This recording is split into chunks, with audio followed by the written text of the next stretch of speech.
Hey, what's going on? You know who it is. You know what it is. All right, you guys. Let's talk about the first fight. You know, not in no particular order. This is just the first fight I'm talking about, which is Lara versus Gausha. Look, let's just cut to the chase. This is a Triple G like move, and Lara fighting a nobody and shit. You know, fighting a tomato can. This is a cherry pick fight. Even though this guy's undefeated, you know, he hasn't fought anybody of significance. So let's just cut to the chase. It's a cherry pick. You know, most people believe that Lara was going to start negotiating the fight with Demetrius Andre because all the reports said that they was going to start negotiating the fight, you know, in September. And now it's October. He decided to fight this dude. I'm not thrilled about this fight. More than likely, this is just a guy he'll blow through. And basically, we'll be like, okay, you beat this dude, but what's next for you? Because let's just face the fact, Lara is 34 years old.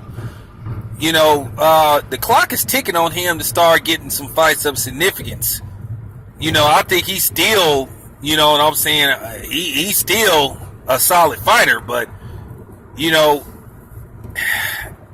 he doesn't have those big names on it. He has some solid wins. Trust me, he has some great solid wins. But the problem is, just like, you know, just like other people, he hasn't technically beaten a top 10 fighter, and he hasn't beaten like any future Hall of Fame fighters.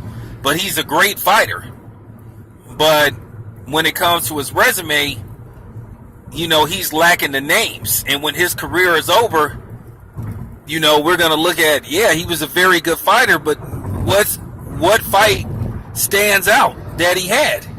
Except for a controversial, you know, loss to Canelo and a controversial loss to Paul Williams. Both fights that most people believed he should have won, but unfortunately, they're L's on his record. You can make the argument that he should still be undefeated. But unfortunately, he does have 2 losses on his record. And you know, time's running out for him to start getting those marquee fights. You know, so depending on what happens next after this fight, he needs to get going. He needs to start trying to book these big names. Now, Canelo has made it very clear. He said he wouldn't fight Lara anymore based off the fact he claimed that Lara was running. But the funny part about it is some people thought he was running from Triple G, which isn't true, man. Boxing is boxing, man.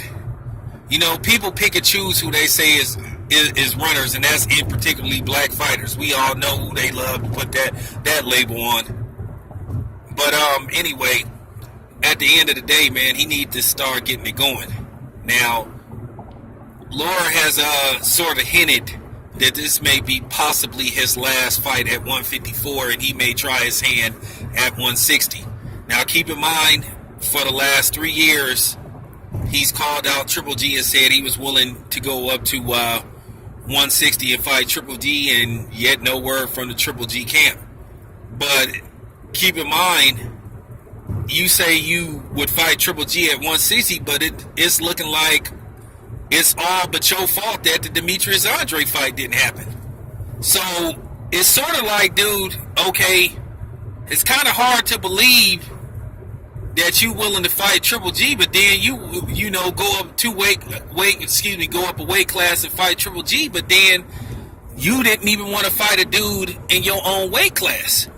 So I mean, I'm not saying you a liar. You know, Triple G is a bigger fight, and more than likely it would be more money involved, but it's kind of suspect. That's all I'm saying. But anyway, let me know what you think, man. I'm out.